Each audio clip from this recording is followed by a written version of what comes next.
আমি এখন আলুটা ভেজে নিলাম, এরপরে তেজপাতা পেঁয়াজ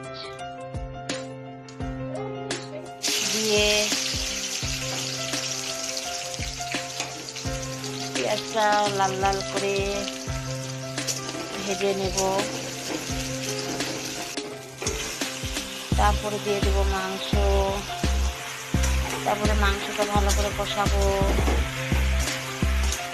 ভালো করে কষানোর পরে নাড়াচাড়া করতে থাকবো, নাড়াচাড়া করতে থাকবো, নাড়াচাড়া করতে থাকবো। এরপরে দিয়ে দেবো হলুদ, দিয়ে আরো নাড়াচাড়া করব। তারপরে দিয়ে দেবো মশলার পেস্ট, তারপরে আবার ভালো করে নাড়াচাড়া নাড়াচাড়া করব।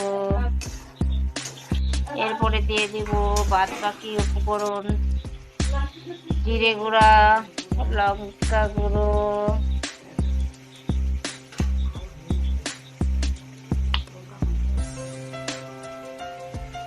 এরপরে আরো ভালো করে নাড়াচাড়া করব।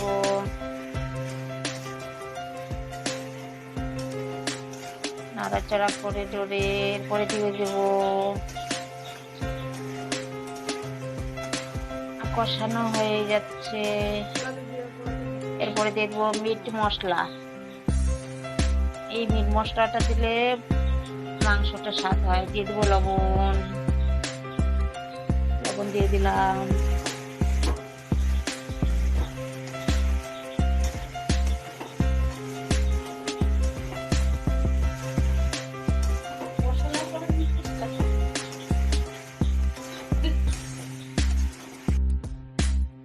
এখন কষানো হয়ে গেছে, ভালো করে কষানো হয়ে গেছে। এখন আটা মেখে রেখেছি,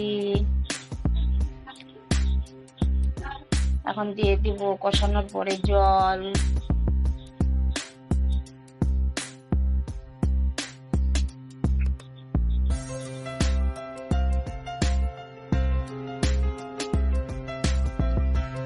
জল দিয়ে একটু নাড়াচাড়া করে ঢেকে রাখবো।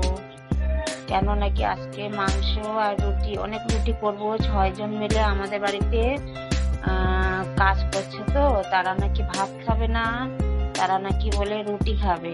সেই জন্য এই রুটিটা বানানো হচ্ছে। কারণ নাকি রুটিটা আমি একটু কম বানাই, কেন কাজটা হচ্ছে কুয়া করছে। এখন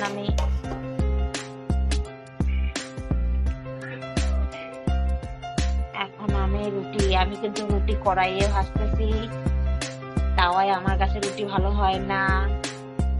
দেখো ফুলকো ফুলকো রুটি কড়াইয়ের মধ্যেই। এরকম করে সব রুটি ভেজে নেব। এই যে আমার রান্না কমপ্লিট।